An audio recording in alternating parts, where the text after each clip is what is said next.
Good evening, everyone, and welcome to a Fireside Chat with Zany Mystic. I'm your host, Lance White. Tonight's guest is Dinndayal Morgan. Dinndayal is the director and founder of Pathfinder Institute, School of Yoga Heart Meditative Movement, and is a certified Kriya Yoga Swami. His recent book, Lone Wolf in the Company of Fools and Mystics, recounts his spiritual journey as an African-American born into the welfare system. It relays his victories over racism, a dysfunctional family, and sexual abuse, which are all transformed through spirituality with heart. Let's learn more about this remarkable journey by welcoming him to the show. Hi, Dinndayal. How are you? Greetings. Yes, thank and you. Did I pronounce your name right? Is it Dinndayal? Yes, Dinndayal. Yes. Dinndayal, okay. I really loved your book.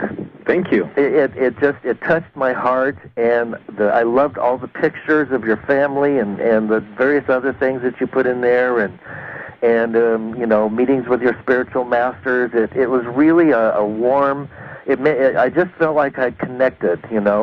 Thank you. And there were many events in your life that were similar to mine, although, you have a different skin color.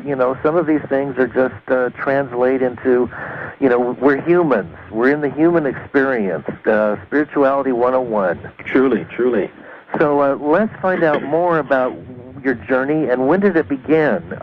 Tell us when you started to... Well, I would say that when I was, I would say like around 14, it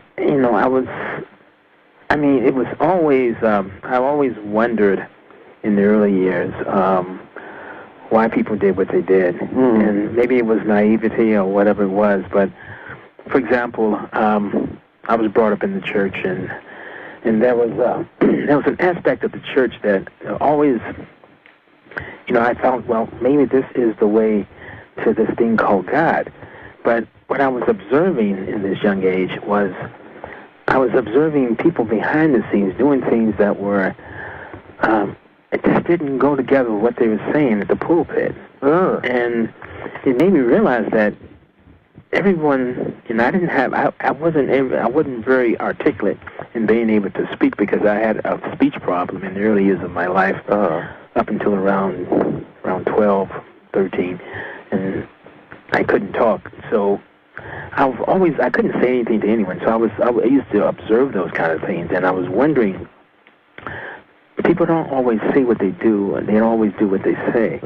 And that was the first assumption. So it put me on this interesting quest to find some type of sense out of the madness that I saw. It didn't make sense.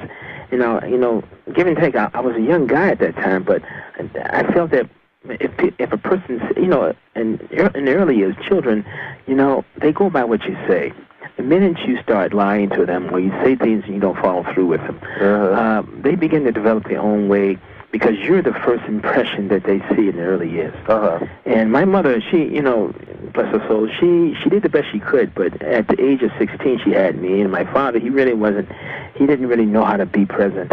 And so it sort of gave me this whole thing of, I need to find some kind of answers.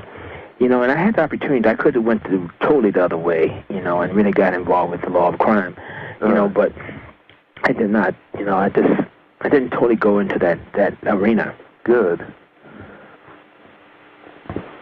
So, and then as time progressed, I started to look at actually other aspects of more so the teachings and different teachings and the questioning, the whole the thing behind fire and brimstone and the fear tactics that was used to get you to believe, and that didn't make sense either. There was something about it, and I couldn't really say much because I would probably get slapped down if I questioned anything too much. Yeah. But I began to see as I started to progress and go into those fields, just wanting to find some answers. And I think that one of the turning points, I feel, that it was actually when I just said out loud, and I said this when I was standing in a church, and I said, please reveal yourself to me. If it is their thing called God, show itself. Reveal me in a way that I can understand it, because Now, I don't understand anything. I don't really know what's going on, because I've seen the things that happen behind the scenes, and I've also been a victim of those things behind the scenes. So it's like, and so it put me on the quest to really find the self. And so, I mean, if I could say, as time progressed, it got me involved with the studies of mysticism, and it was almost as if, when your mind is sort of fixed in a certain point where what you're looking for and what you really want to find, there's a way in which the universe has a way of opening up to you, and it directs you towards you. It's called the law of attraction, as you know. Most definitely. What were some of those early experiences? You briefly touched upon it, and I know that in some of the Catholic Church, there's quite a bit of abuse of, the young boys in the Catholic Church. I don't know which church you grew up in, but is that the kind of thing that was going on where the preachers would be preaching about, sin and so on and so forth, and then behind the scenes they'd be, having incestuous sexual things with kids? Yeah. Okay. And that was pretty common. It's pretty common. Matter of fact, what most people don't know, and I think some of the listeners out there would also verify, is that there's a lot of things that were happening, not just only in the Christian arena, but there were things that happened behind the scenes, and some of like even one in the early Hare Krishna group movement, they had their thing going on, and then there's other things that are going on in other groups, even in forms of Islam. There are many things that are happening in any organized organizations or organized religious groups that are always something that sometimes is not spoken. And then you even find these certain things that are sometimes in ashrams. And people say, "Wow, ashrams!" If it's not properly structured and it's kind of loose, anything can come up, anything can happen. Oh yeah, I've heard that, and it often does. Definitely. Especially Rajneesh was one of those. I guess there were some pretty wild times there. Oh yeah. Even the esoteric school that I was involved with, I didn't find out till years later. We were studying Gurdjieff and Ouspensky, and that I didn't find out until after I'd left that the teacher was seducing the young men and their sons, and blackmailing them into having, forcing them to have sex, or else they'd have to leave the school. And the impression was that if you, in a school, you have a possibility of evolving and being spiritual, and if you leave a school, you're dead. So that at that point, I think a school becomes a cult. Yes, it does. And I think most of them are cults anyway. Yeah, but here's the thing that, Lance, that most people don't. I mean, we're talking about a subject that is very secret and hush-hush, and because we're bringing this out like this, there's a lot of people out there that are listening that really can relate to this. And I feel that it's time now to really get it to the forefront and forgive, let go, and move on. Yes. And I know it's easier said than done, but there's a way in which there are certain things that have happened to one's personal life that is actually a signpost. It's a way in which, okay, I've been through this now. How can I use this to help others? Right. How can I share this with other people that this will not happen to any young people? Because one of the most traumatic traumas in those stages when you're young like that, it takes, you don't really understand. So here you're going through life and you're going through all types of unnecessary traumas and dramas. And, you have therapy. Definitely. Yeah. So what do you recommend? I mean, how can people who have had those traumatic experiences begin to heal them as part of their spiritual path? I think I've felt, and this is one of the things that I have observed over the 40 years of teaching, is that one of the things that is more prevalent is this thing called movement. 75 to 80% of all communication is based upon body language, and the rest is based upon tonization, how people use words. Now, understand the nature of the body language: wind, water, ground, fire, space. I'm using principles based upon the shamanic. Now, in Ayurvedic, we talk about Vata, Pitta, and Kapha, but they still use the same elements. But from this standpoint, this is more of a shaman point of view, which is more, people can more grasp the concept. And so when you look at wind, water, ground, fire, and space is just the thing that holds all these things together. You start to look at, what element am I? How can, once you, what you do, we go through a certain specific movements, which takes about 5 or 6 minutes. And as you go through that movement, you begin to relate to the type of element you are. And as you go through that element, one of the things that you do, you know how you begin to realize how you hold on to elements. I'll give you an example of what I'm saying. One of the things is this: if the listeners out here, if they relive an experience, a very traumatic experience, notice where they feel it at. When they feel it, because a lot of us hold what we call traumas or past pains in certain parts of our body. Some people, when they get really traumatized, they relive an experience. Some people's stomachs, they get very nauseated. Oh, that's mine. Yeah. It's been like that all day long, too. And then some people, when they have that, their throat starts to close up. Yeah. And then some people have this, the back starts, they start having problems with their back. They start feeling very painful in their back. And these are actually areas, it's called cellular memory, where we hold on to those particular traumas. Now, when you find a place where you hold it at, you place your hands over that particular part of your body. And as you place your hands over that particular part of your body, you give yourself a declaration. And you say to yourself, I give myself permission to let go. Now people say, oh yeah, if that was that easy, boy, this would have been gone a long time ago. But what most people don't understand, on this world of what we call gross matter, when you make a manifestation or want to change something, it takes a little bit more time. Now, in reality, the realistic time, it will take approximately about 30 days. Or within 30 days, that you keep repetitively saying this constantly. Spend about, I would say, at least 15 minutes, 15 to 20 minutes twice a day. In the morning time and before you retire, and keep giving yourself that direct declaration. You say it out loud vocally, because when you say it vocally, what happens is your subconscious picks it up. And when you first start off, your mind say, this is stupid. No, you're not. Now, you still feel the pain. This is ridiculous. But what most people don't understand is that normally when you keep doing that, and you keep doing it over and over again, you set up a pattern called self-talk. And as you keep setting up that pattern, your body will start to register it. And it will actually start to let go. It will actually let go. And you'll find in between those 30 days, as you touch that area of your body and give that declaration, I give myself permission to let go, something within those 30 days will lift, as if something was lifted off your body. A heaviness will leave from that area. And I'm telling you, it works. It's one of the most powerful techniques. Well, I'm going to try that because I just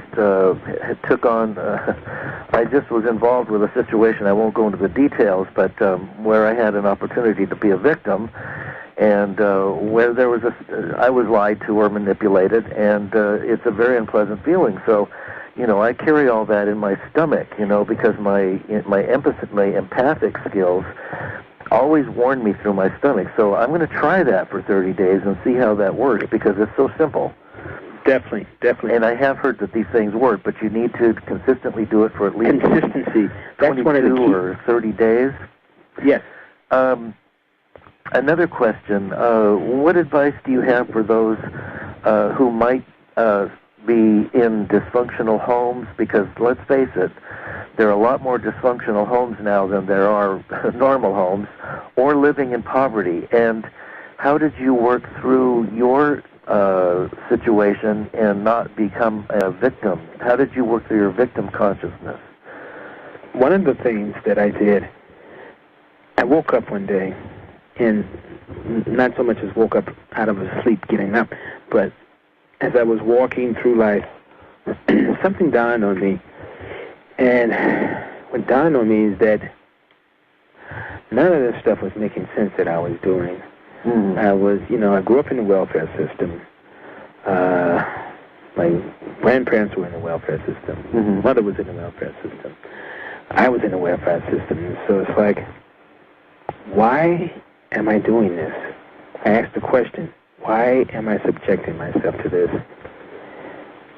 And I really genuinely feel that it had a lot to do with my search, to make some sense. Now, there are other people around me that have grew up in that same situation, but their mind was not focused on anything. Matter of fact, they thought it was okay, to swindle the system or to manipulate or cheat the system. Right, right. They thought it was okay. Yeah. And if I would make a gesture, say, hey, don't you want to stop this? Well, maybe sell some drugs. No, that's not the way either.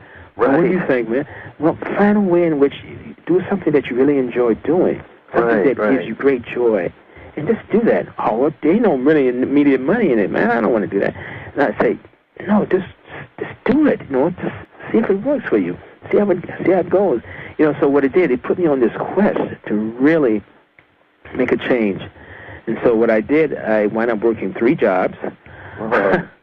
My third job was the thing that I really loved, but I had to work in order to pay the bills and keep the family together. I had to do a whole bunch of things in order to get to that point. But as time moved on, I kept making this affirmation and this declaration to myself that I don't know. Please reveal to me what I need to know. Mm-hmm. And then as time moved on, that's when I met my spiritual teacher in 1971. And that started to change because I was putting out this call for help. And I guarantee you, those of you that are listening out there in Radio Land, one of the things that you really need to understand that when the student is ready, the teacher will appear. Yeah, yeah. And, there has to be a conviction from the heart, a cry from the heart that please send the teacher to help. I need to move on. I need to find this aspect. Teach me. Share with me. And those things will start to manifest. Mm-hmm. Now, one of the things also there's another key implementation that you can use when you're stuck in what we call a negative relationship, as well as being in what we call a whole house environment that is really not beneficial to you. Mm-hmm. And you feel like you're the sort of like the black sheep of the family, or you feel like, why was I born into this family? They're crazy as hell. And one of the things that you have to do, if you're young, you have to look at, okay, you know what? I need to step away from this, and I need to surround myself with people that support, or people that have the likeness of mine. And if I continue to hold that thought in my mind, you will actually attract it. You'll find yourself one day involved with a group of people that are like mine. The mind, what people have forgotten, the mind is a magnet. Whatever you constantly think on, whatever you hold on to your mind, you will attract. Mm-hmm. You will attract. And so it's very important what you're thinking. Mm-hmm. It's the old saying, if you go in somebody's room and you look on the stuff they have on the walls, and if it happen to be a whole bunch of pictures of naked women, you can pretty much know where the person is at in their mind. Right. And so what we hold in our household and what we have on our walls is a reflection of our subconscious self, mm-hmm. and is a reflection of how we do in life. And so it's imperative that you surround yourself with things and people that support a higher level of consciousness. Yes. Absolutely. Now, in 1971, when you met this teacher, what path did he follow, and what did he recommend for you? What kind of teaching did you follow initially? Well, initially it was Kriya Yoga, but prior to that I had several teachers. One was very unusual. He was, let's put it this way, he practiced the dark art. Oh, really? Yeah. Oh, and danger, Will Robinson. Yeah, I really didn't put too much in the book about that because that would have taken. I've met people who practice that, and it's really scary stuff. I know, and he was very much in that particular order. Things that I saw him do. Oh. And he took me in and sort of worked with me on that, but that was a very short aspect of time. I mean, it lasted for several years. And I learned a lot about what people can do and what they really can't do. And that was one of the early years of training from that thing, and I left that because it just wasn't, I felt it just wasn't right. Yeah, yeah. So I moved on, and there were several teachers and things and people that owned it, but the major teacher was the teacher that I met in through the Temple of Kriya Yoga of Chicago. His name was Goswami Kriyananda, and his teacher was Shelley Trimmer, and Shelley's teacher was Paramahansa Yogananda. So I come from that particular lineage. Oh, wonderful. And that's where, that's where I really began to study. Even then, when I first started off, there was a way in which the teachings really confronted my fears, and it confronted things that I didn't want to look at as I was walking and going through it. Prior to that, I had started martial arts back in 1966, and I became very efficient, in that field, in kickboxing and the whole concept, but when 70, it changed a whole bunch of things in the way of how to look at the fighting aspect, and I still kept the martial science back. I still kept that together.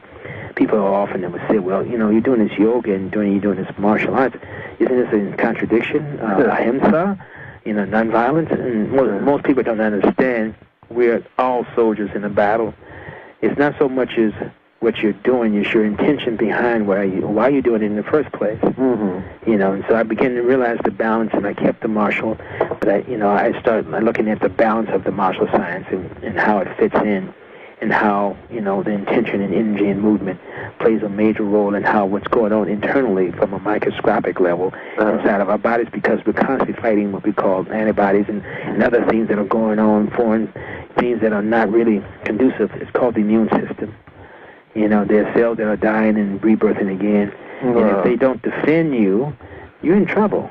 And so on that small scale inside of our bodies, what do we make? Does it really make that much difference in what's happening on the outside? Because there's a lot of things going on the outside. Every time you step out the door, every time you turn on anything or look at anything, there's always someone or something that's subliminally programming or sending something to you or selling you something or tell you how to look. Because we're living in a world of images. Yes, you're right about that. Oh, by the way, those of you listening to this, you can always go to my website, pathfinderinstitute.com. That's pathfinderinstitute.com. You can also call me, if you wish, at 925-695-3121. That's 925-695-3121. Good. And you work with clients today, yes? Yes. And how do you work with them? Are you teaching some of the mixtures of the various spiritual pursuits, or is it more the martial arts side, or a little bit of all of it? It's a little bit of all of them. Well, give you an example. Some of my major clients that I'm working with now is people with addiction. Okay. Oh, good. Because I had a problem. I worked through my addictions years ago, so I know this is a very big area. Definitely. How do you do your work with addiction? When you're working with addicts, one of the things that most people don't quite understand is that because of their drug addiction, whether it was meth or whether it was cocaine or heroin or marijuana, whatever it may be, one of the things that happens in the long-term addict is using, there's a way in which they leave their bodies. They constantly are altering their consciousness and either shifting down into the lower astral or somehow shifting into a place where they start to see things a little differently. Because of the long-time usage, they develop what we call, in some ways, a thin skin. Their level of sensitivity they begin to feel. Now, based upon the type of usage of the drug that they're using, there's a way in which either something starts to deteriorate, something starts to really affect the body in a way where either they become paranoid or either they become physically ill. Things start not working as well. Right. But my point is this: is that what happens is they become very astute. They may not be able to be articulate in explaining what they're feeling, but they do it. Just like when I'm working with youth. When I'm working with the youth, it's very, very beneficial because they can feel where I'm coming from. I don't have to use a whole bunch of words. And so when I'm working with people in addiction, I use movement as a key, based upon Miyamoto Musashi's work, Book of the Five Rings, and it has to do with the elements. And I have them go through the elements and feel aspects of himself. like incorporate the principle of the posture. And as I hold the posture, I move them in from what we call a therapeutic point of view, and ask them, okay, notice what you're feeling while you're holding it. Notice your breath. Is your breath steady? Notice how much you inhale and how much do you exhale. See if you can keep it even from that point. Notice what you're feeling in the body, part of the body that you're stretching. Now, touch that area, relax into it, breathe into it. And just have them just to be in the present moment. And then from that point, I take them to a series of movements that involve what we call fear, moving past the fear, and ask them, okay, I want you to relive an experience of using. Now, for some of them, they're terrifying. I say, if you don't feel comfortable doing that, you let me know. But I'm here, and I can give you something to counteract it. And I have them go through a experience when they want to use. And the minute, because the body is programmed, it's pre-programmed for the years of usage, some people start feeling in parts of their back. Some people, their hands start to sweat, literally sweat, because they're getting ready to use. Okay, I say, now, stop for a while as you're holding it. Intensify it to a point where you feel like you can actually go use. Now, while you're feeling it, notice everything that's going on. And what I do, I give them a series of what we call acupressure points that I tell them to do to themselves. Like, for give you an example, push your tongue against your teeth. And as you push your tongue against your teeth, place your left hand underneath your right rib cage and hold it there. Now, it varies from one person to another. And because I'm an intuitive, what it is, I feel exactly what they need to do in order to counteract that particular movement. Now, in some cases, they can tell them to put their both hands in time, right up underneath the sternum and push in there, because a lot of times, a lot of the trauma they place, and when people get into that place of trauma, they start to feel it in their tummy. And so what happens, if they can push against those nerve endings that are in the aspect of the tummy, they can neutralize a lot of the triggers, and combined with a certain position of the tongue, they can actually alter it, and they can soften the usage. And so those are some of the techniques, but see, like I say, they vary from one person to another, but they're always 99.9% correct. What is the most common drug that seems to be abused today that you see with your clients? Well, I would say meth. Yeah. Meth is a crazy drug because it also stems and it gets into violence. I mean, all drugs can leave it that way, but meth is it screws around, and I mean, all drugs can mess with the gray matter in your brain. Right. But meth has another, it does something else. It really is. Those are one of the things, and then cocaine. Those kind of things like that. Yeah. Now, what about overcoming other aspects? Like, there are some very common things that we're going through now, like depression, anger, and fear. What kinds of techniques do you use for overcoming those? One of the things that you can do is called this is the term they use for it is called the warrior approach, and you face the fears by standing in the upright position, and as you stand in the upright position, slightly bend the knees, and as you slightly bend the knees, go into the mind. It's called time travel. Time travel is called memory, because we all go back in time and we go to different points of experiences and relive the experience of that fear. Just relive it, and as you relive it, notice where you start to feel it, and what parts of the body. What parts of the body do you feel it? And you just sort of stay there and just notice what.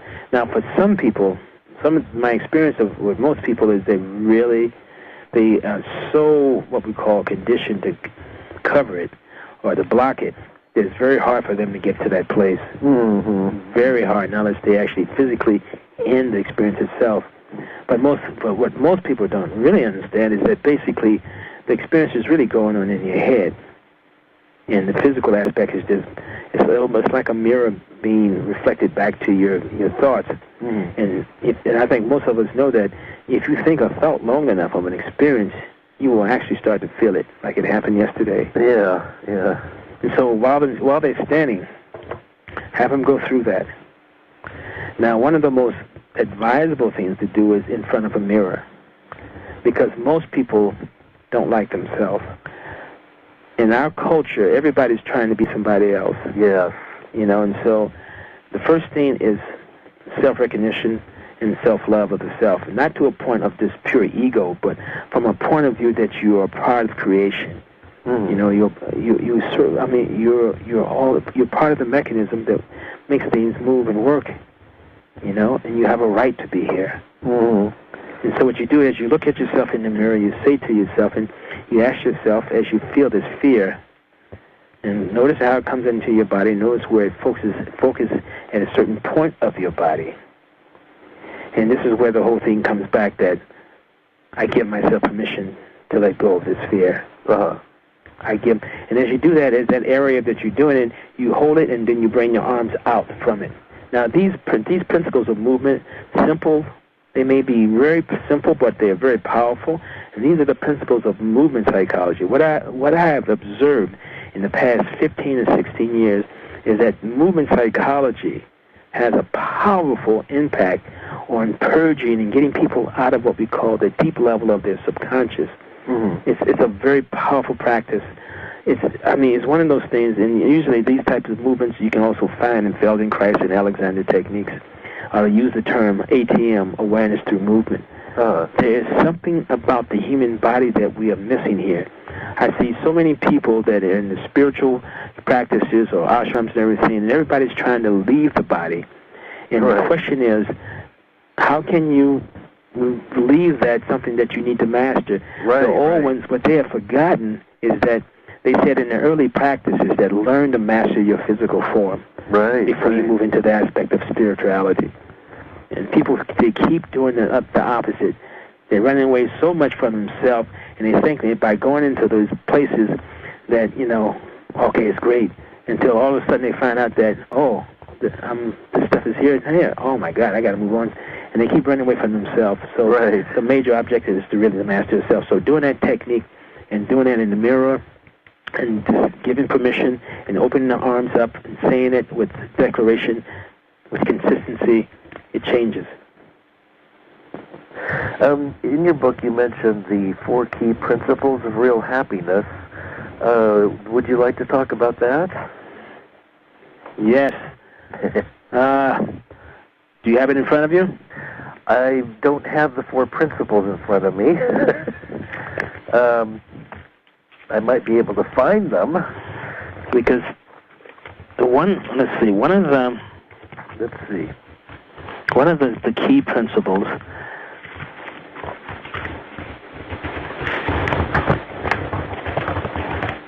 I'm trying to see it because I always attempt to stay new with what I do. You know what I mean by when I say new, it's called the beginner's mind. If we look at the first principle, be true to thyself. I know that's one of the key principles of being true to oneself. And let's see, and that starts with really recognizing where we're at in our lives and the things that really just don't work for us, but we try to make it work because we don't want to offend daddy or mommy or something like that. Now, you've got the OMAC principle, which consists of 4 stages: objective, motivation, action, completion of action. Was that it, or? No, that's the OMAC principle. That deals with creating things in one's life by using that principle. Now we see a chapter on Journey to India. Yeah. That might be interesting to find out about. I have a friend that's in India right now. When did you go to India, and what was that like? That was during the tsunami that happened in 2005. Oh, geez. I was up in northern India during that time. It happened in southern India. So what is India like, and are there, is it, I've heard it's a place of many changes. I mean, it'll just blow you away. It's so strange. Yeah, it's India, like any other country that you go to, culture is different. It was a major culture shock. But there was something very simplistic about the country. Really simplistic, not really. I mean, there are certain areas that you would go to. There are the rich and the real poor, and we're not talking about the kind of poor we see in America. We're talking about this dirt poor, you know, and literally dirt. Yeah, but it was I learned a lot about people, and one of the things I learned was what we call the principle of the Baker's dozen effect. And the Baker's dozen effect is this. It is said by the old ones, and it's said by those who know the order of things, that if you want to have a successful company, always give 10% to charity, give 10% some way, or 5% in a way to helping others that are less fortunate. Oh, I agree with that. And, I mean, what was very interesting about the Baker's dozen effect was basically that when I went into the marketplace, and even though I couldn't really speak Hindi and any other dialect that much, each time that I would buy food or something like that, they will always give me something a little extra. You know, and I remember going into the marketplaces and they'd say, "Hey, have some tea. Oh, come. I mean, if they didn't like you, they wouldn't care to deal with you. Just like move on. You know, but their way was like, "Hey, have some tea. And sit down and have tea, and we would talk." And there was a way in which the human factor was always a part of their business. You know, the Baker's dozen is that I always give more. I give them more. You know, I give them 13. Here in America, you get 11. Right. You know. Right. Or less. Or less, yeah. And so what people don't understand, that type of mentality, what it is the customer. There's a saying that a corporate guy told me. It's like, you know what? I believe in the old way of treating customers the way they're supposed to. What we have now is a problem in what we call public relations, where people they have very little patience with you, and they give this. And sometimes when you're in their presence and they're working with you and trying to sell you stuff, their interest is not in you, and so we can't have that. He was saying that in order for us as a company to really be productive, we really have to learn personal relationship. We must understand the nature of people. We must serve the people first before the money. Absolutely. Absolutely. It seems that it's about making that personal connection, and that's what, you know, ultimately brings in or makes success. Definitely. If you're focusing on the end result and the money, then the people don't matter to you. And people are not stupid. They can read. They can read where you're coming from. And it's like, yeah, okay, guys, yeah, all right.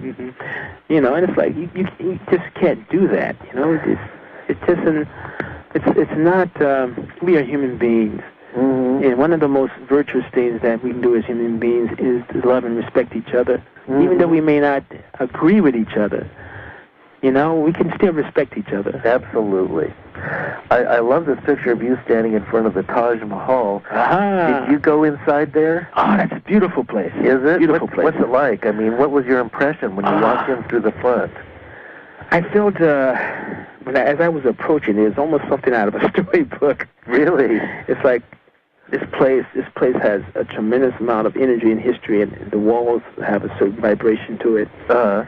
The way that they had it cut off inside, there's certain places you can only walk to. Then they had sort of wide mesh around just to protect you from going any further and down into the cavern, the basement or whatever. Right.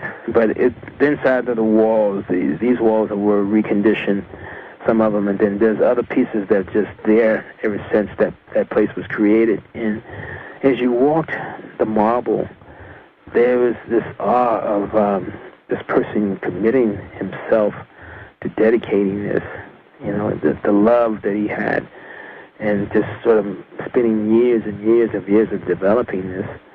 And it was an interesting place because I saw so many people. This is almost like it was like a mecca where people would come in, and I saw a student and a disciple there that he was teaching his young disciple, and he was. I heard him happen to hear him talking briefly about the whole aspect of this place and the energy of it is, and and it was just a place of awe, because it's one of the, some people call it one of the seven wonders, because it has this mystical, this majestic aspect to it. There's something about it that the ground, it's kind of hard to explain these things in a way, because it's almost like trying to say it in Chinese or say it in Hindi, and people are not really understanding it, and so it's like, wow, that sounds so beautiful, but when you're there, there's an experience of it that it's just something that you won't forget. Magical and mystical and spiritual. Definitely. Yeah, there's much more to it than you feel. The vibes of maybe thousands of years of energy that's gone into that. Definitely. Yeah, it's a beautiful place. So let's see now. What else do I want to ask you about? We didn't get the four principles, but yeah, we didn't get those. I couldn't find that one. There's a few questions in your book that you discuss a little bit. What's your impression of today's human beings based on your years of experience?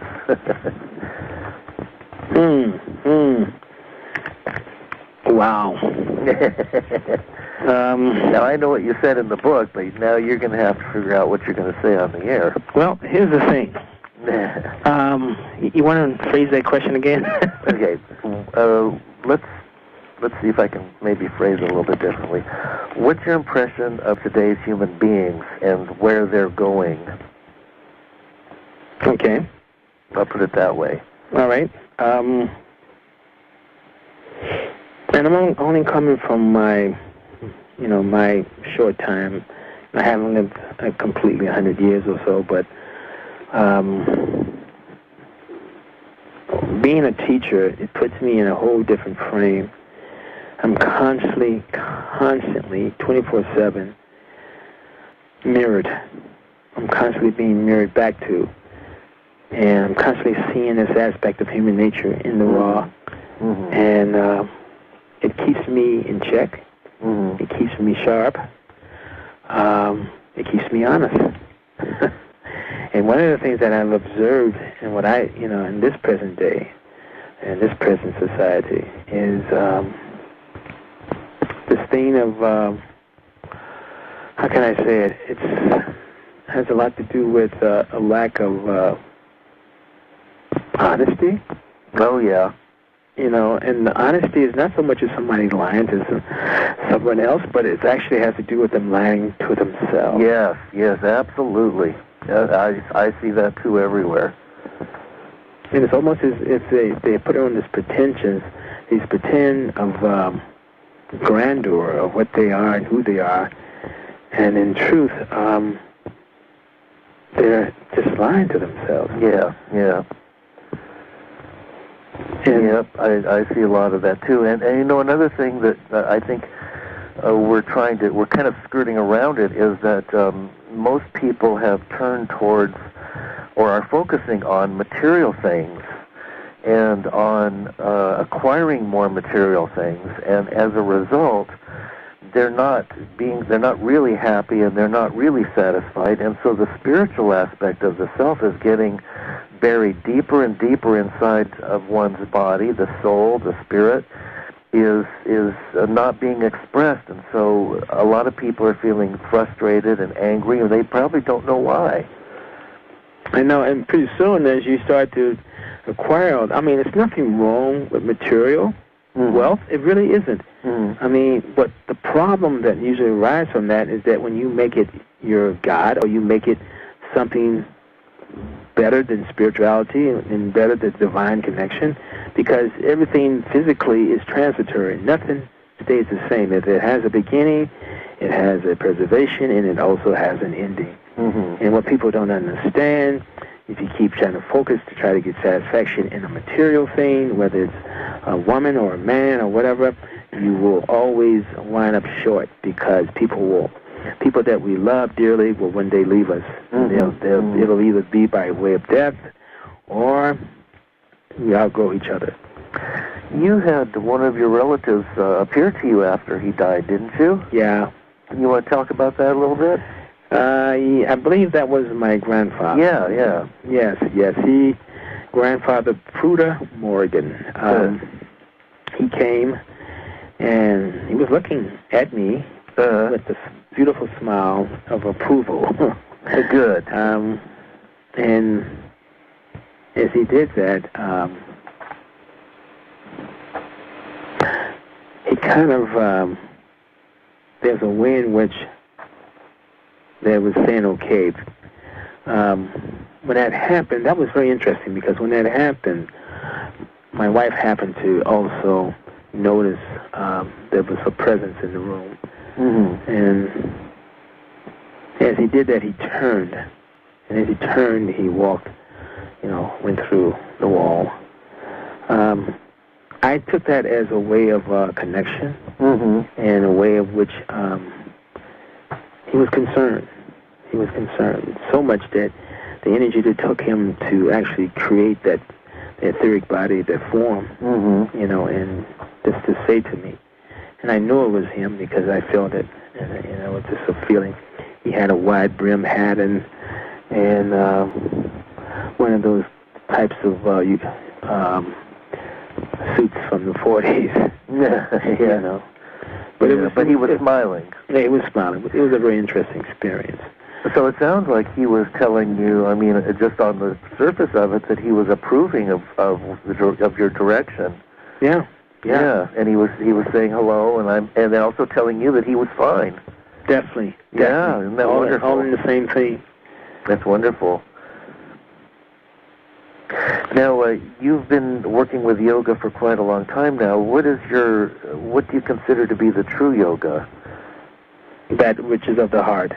Oh, wonderful! Yes, of course. And that can be many different systems that may have that. But if there's no heart in it, and it's just all superficial, a bunch of circuits, contortions, it's one thing to do a posture, trigasana, or a triangle pose, and do it with such perfect skill.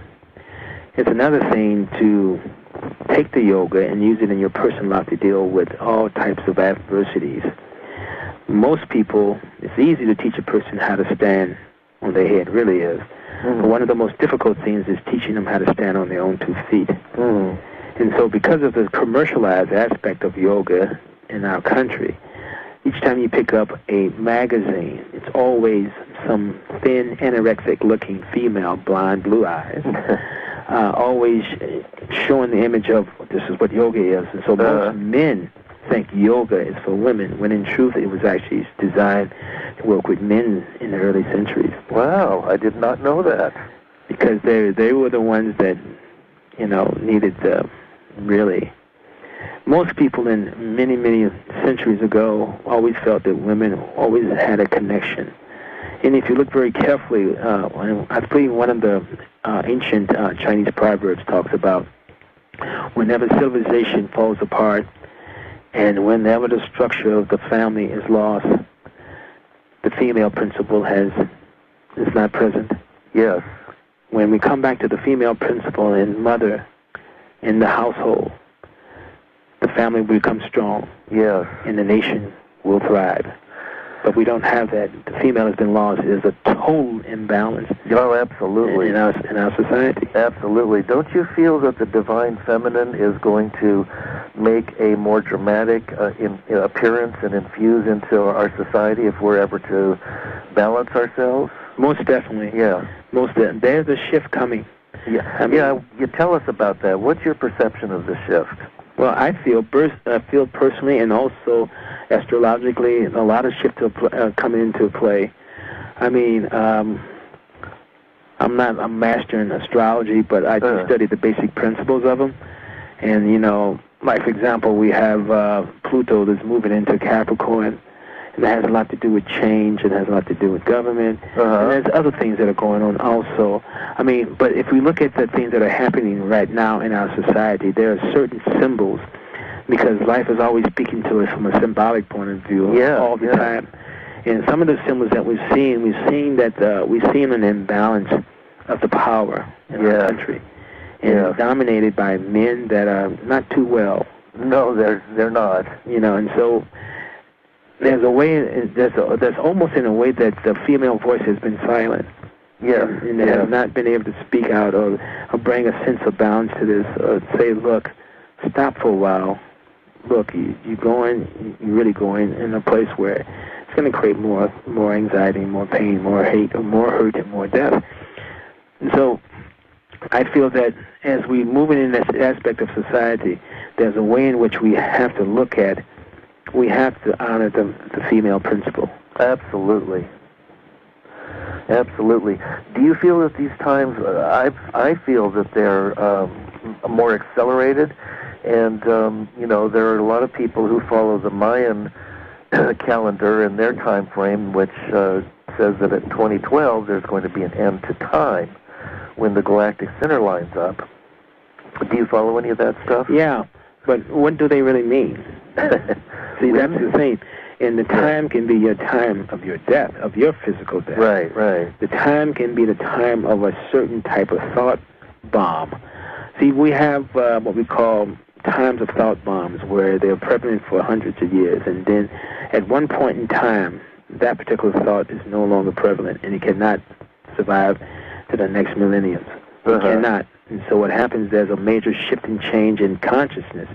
Now, what I'm feeling from this 2012 is basically there's an aspect of what we call a shift in consciousness that will take place among the people, the masses, to such a degree that it will alter the way we used to do things. Yes, yes. And it seems that it would almost have to move out of duality and out of the idea that we are separate and into more harmonic thoughts and movement, and that we would be unable to create wars because we would see that, you know, the person that we're creating war against is ourselves. Exactly. That everything, everywhere, if all of us are from one spirit, then, you know, how can you kill another spirit if that's you standing there? Exactly. You know? Exactly. So I think we're moving out of a new, old paradigm, which has become really focused on greed and corruption. And I think that's going to break down, and we're going to be seeing the birth of a new one. But it's definitely happening. I mean, you can only go so far into darkness until you start coming into light. Yeah, well, absolutely. And the darkness can't maintain itself. No, it can't. You know, it's you know, this whole concept of the religious right, and this here mixed with, you know, the politics and this stuff here, and the mistreatment of people, and you know, you can't continue to do that. No, no. Because, you know, things will start to shift and change, and because of the level of consciousness of those of us that are self-consciously aware, we cannot allow that.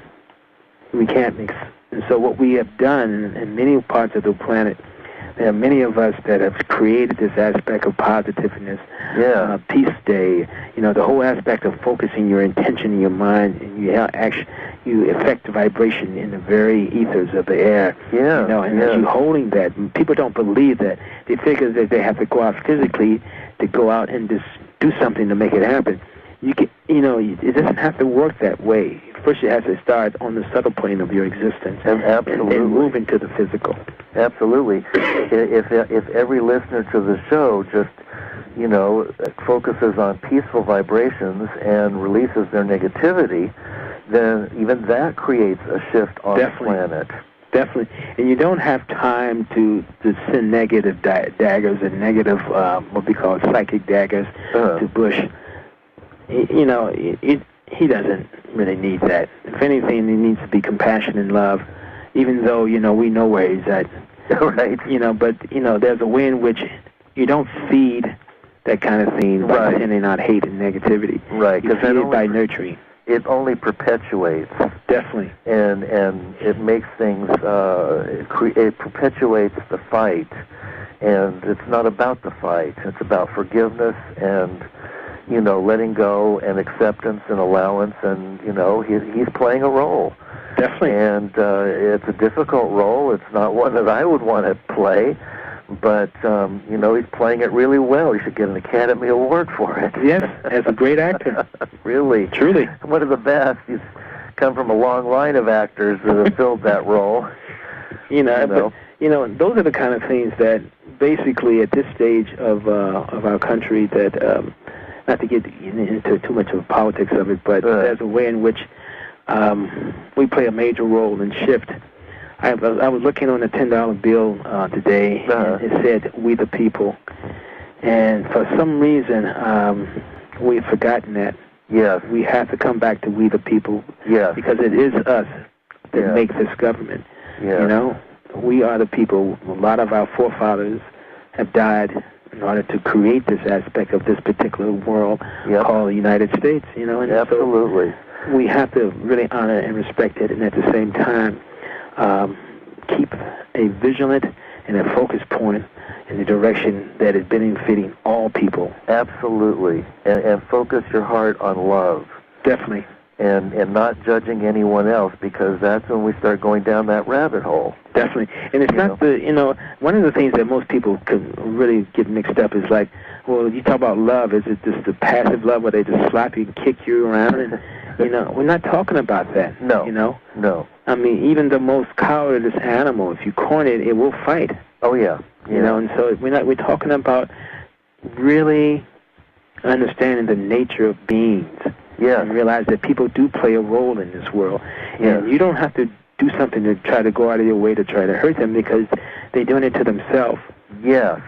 Absolutely. And somebody else will play out their karma. Yes, exactly. So don't be the bringer of their karma. Exactly. And don't create more karma for yourself. Definitely.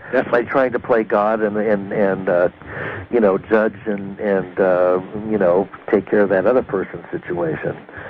Yes, absolutely right. I'm glad you said that.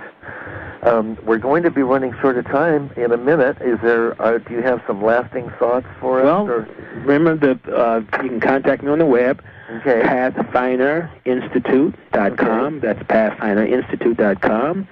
And my number is 925-695-3121, 695-3121. That's area code 925. I do special workshops, private sessions, and my old motto is this, that you got to have heart. Absolutely. Dinndayal, where are you physically located in the country? I'm located in Antioch, California. Oh, okay. So you're here.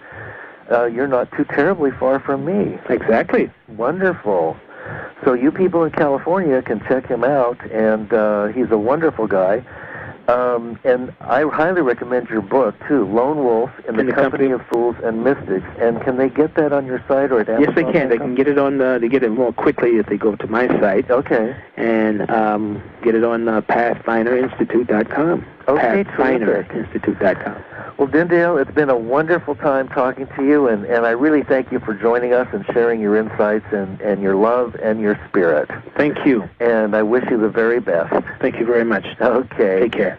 Good night, everybody. Good night, Dinndayal. Thank you. Bye-bye. Bye-bye. Good evening, everyone, and welcome to a Fireside Chat with Zany Mystic. I'm your host, Lance White. Tonight's guest is Dinndayal Morgan. Dinndayal is the director and founder of Pathfinder Institute, School of Yoga Heart Meditative Movement, and is a certified Kriya Yoga Swami. His recent book, Lone Wolf in the Company of Fools and Mystics, recounts his spiritual journey as an African-American born into the welfare system. It relays his victories over racism, a dysfunctional family, and sexual abuse, which are all transformed through spirituality with heart. Let's learn more about this remarkable journey by welcoming him to the show. Hi, Dinndayal. How are you? Greetings. Yes, thank and you. Did I pronounce your name right? Is it Dinndayal? Yeah, it's Dinndayal. Yes. Dinndayal. Okay. I really loved your book. Thank you. It touched my heart, and I loved all the pictures of your family and the various other things that you put in there, and meetings with your spiritual masters. It was really a warm. I just felt like I connected. Thank you. And there were many events in your life that were similar to mine, although, you have a different skin color. Some of these things are just translate into, we're humans. We're in the human experience, spirituality 101. Truly, truly. So let's find out more about your journey, and when did it begin? Tell us when you started to... Well, I would say that when I was... I would say like around it, but at the age of 16 she had me, and my father, he didn't really know how to be present. And so it sort of gave me this whole thing of, I need to find some kind of answers. And I had the opportunity, I could have went totally the other way, and really got involved with the law of crime, but I did not, I didn't totally go into that arena. Good. So, and then, as time progressed, I started to look at actually other aspects of more so the teachings and different teachings and the questioning, the whole the thing behind fire and brimstone and the fear tactics that was used to get you to believe, and that didn't make sense either. There was something about it, and I couldn't really say much because I would probably get slapped down if I questioned anything too much. Yeah. But, I began to see, as I started to progress and go into those fields, just wanting to find some answers.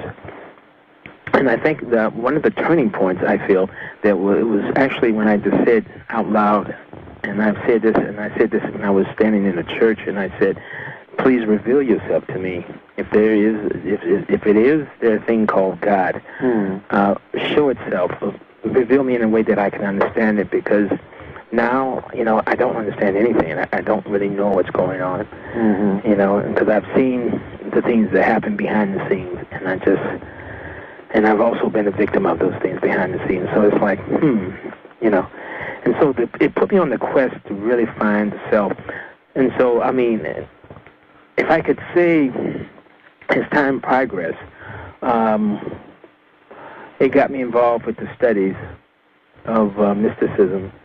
And it was almost as if, when your mind is sort of fixed in a certain point where what you're looking for and what you really want to find, there's a way in which the universe has a way of opening up to you, and it directs you towards you. It's called the law of attraction, as you know. Most definitely. What were some of those early experiences? You briefly touched upon it, and I know that in some of the Catholic Church, there's quite a bit of abuse of, the young boys in the Catholic Church. I don't know which church you grew up in, but is that the kind of thing that was going on where the preachers would be preaching about, sin and so on and so forth, and then behind the scenes they'd be, having incestuous sexual things with kids? Yeah. Okay. And that was pretty common. It's pretty common. Matter of fact, what most people don't know, and I think some of the listeners out there would also verify, is that there's a lot of things that were happening, not just only in the Christian arena, but there were things that happened behind the scenes, and some of like even one in the early Hare Krishna group movement, they had their thing going on, and then there's other things that are going on in other groups, even in forms of Islam. There are many things that are happening in any organized organizations or organized religious groups that are always something that sometimes is not spoken. And then you even find these certain things that are 14. It was always, I always wondered in the early years why people did what they did. And maybe it was naivety or whatever it was, but for example, I was brought up in the church, and there was an aspect of the church that always, I thought, well, maybe this is the way to this thing called God. But what I was observing in this young age was I was observing people behind the scenes doing things that were, it just didn't go together with what they were saying at the pulpit. And it made me realize that everyone, and I wasn't very articulate in being able to speak because I had a speech problem in the early years of my life, up until around 12, 13, and I couldn't talk. So I couldn't say anything to anyone. So I used to observe those kind of things, and I was wondering, people don't always say what they do, and they don't always do what they say. And that was the first assumption. So it put me on this interesting quest to find some type of sense out of the madness that I saw. It didn't make sense. You know, give and take. I was a young guy at that time, but I felt that if a person, in the early years, children, they go by what you say. The minute you start lying to them, or you say things and you don't follow through with them, they begin to develop their own way because you're the first impression that they see in the early years. And my mother, she, bless her soul, she did the best she could sometime in ashrams. And people say, wow, ashrams, if it's not properly structured and it's kind of loose, you can, anything can come up, anything can happen. Oh yeah, I've heard that. And it often does. Definitely. Especially Rajneesh was one of those. I guess there were some pretty wild times there. Oh, yeah. Even the esoteric school that I was involved with, I didn't find out till years later. We were studying Gurdjieff and Ouspensky, and that I didn't find out until after I'd left that the teacher was seducing the young men and their sons. And blackmailing them into having, forcing them to have sex, or else they'd have to leave the school. And the impression was that if you, in a school, you have a possibility of evolving and being spiritual, and if you leave a school, you're dead. So that at that point, I think a school becomes a cult. Yes, it does.